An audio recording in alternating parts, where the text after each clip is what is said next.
Okay, so today I wanted to make a video about some of my thoughts on Christianity, things that I like about it, things that I don't like about it, and I'll start out with something that I like about it. Matthew chapter 7, verse 15 is where I'm starting. Beware of false prophets, which come to you in sheep's clothing, but inwardly they are ravening wolves. You shall know them by their fruits. Do men gather grapes of thorns or figs of thistles? Even so, every good tree bringeth forth good fruit, but a corrupt tree bringeth forth evil fruit. A good tree cannot bring forth evil fruit, neither can a corrupt tree bring forth good fruit. So, it's basically telling us that you can determine for yourself whether someone is a good religious leader or something is a good religious command. You can look at the results of those teachings or the results of that command, and from that determine if it's a good belief or a bad belief, or a good prophet or a bad prophet. I like that idea very much because it challenges people to question and to think for themselves, which people don't do nearly enough of in organized religion, and that's the whole problem. And to those Christians that want to come to me and say that they believe in an inerrant Bible, I don't know why Jesus would say something like that if he really wanted his followers to just accept everything that they're told as being true and accept every religious leader as being a valid leader. Anyway, that's off on a tangent, but using that verse, I would argue that the Christian focus on Jesus being the divine, literal Son of God, I would submit that that has been overall a negative teaching. Number one, I buy into the Christopher Hitchens argument that it's immoral to find absolution for your own sins in the sacrifice of another, be it a deity or a person or an animal. It's a message of not taking personal responsibility, and I think overall that's a negative message. I also think that it's not essential to anything that Jesus said to believe that he was a literal Son of God.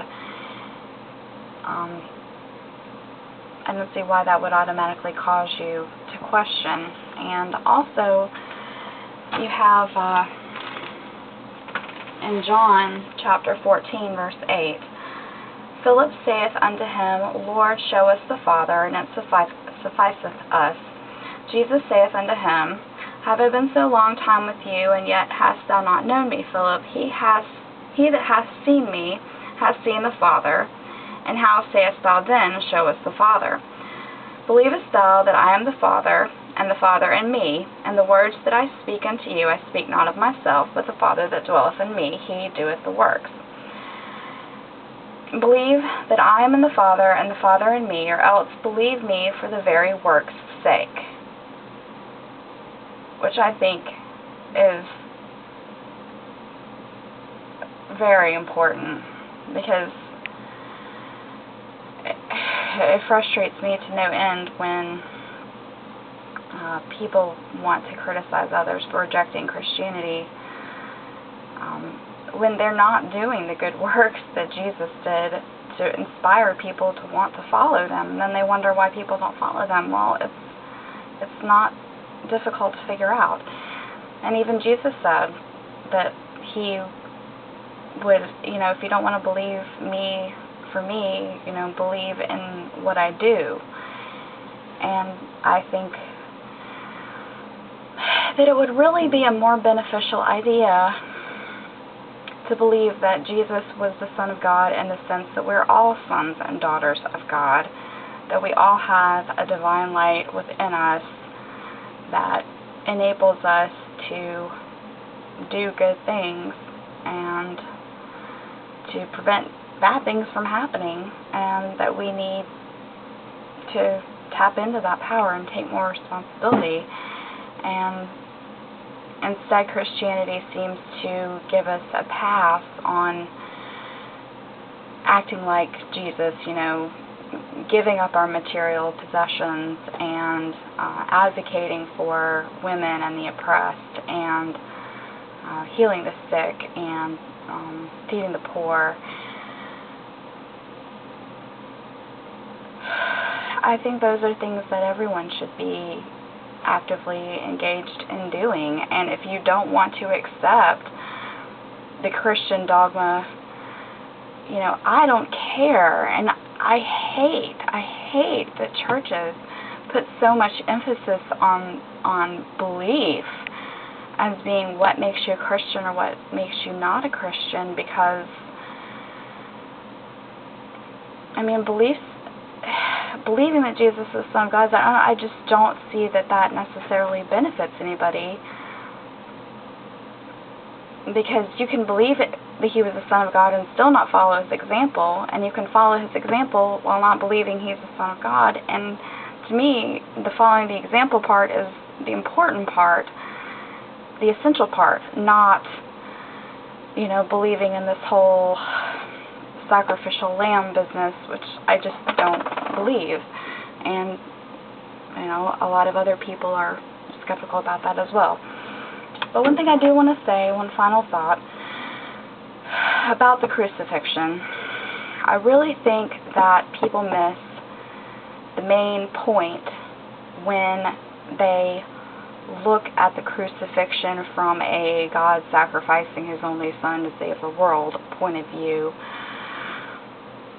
To me, the message of the crucifixion is that if you reject this world's values wholeheartedly, and not only reject them, but actively campaign to overturn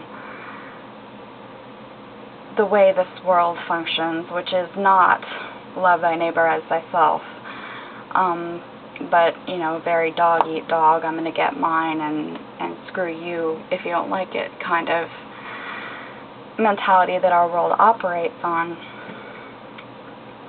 So to me, the message of the crucifixion is if you really stand up against the brutality of the world and the injustice of the world, you are going to make yourself a target, because there are a lot of people that are actively invested in keeping things the way they are, and they fear change and they don't want change.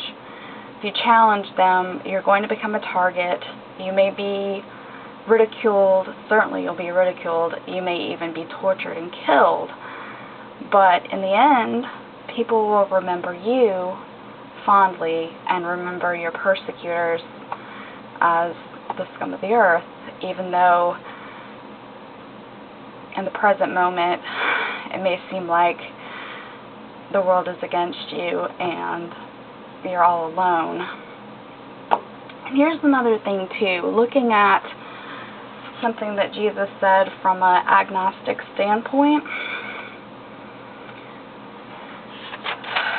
where He talks about, Jesus said unto him, Thou shalt love the Lord thy God with all thy soul and with all thy mind. This is the first and great commandment. And the second is like unto it, Thou shalt love thy neighbor as thyself. I think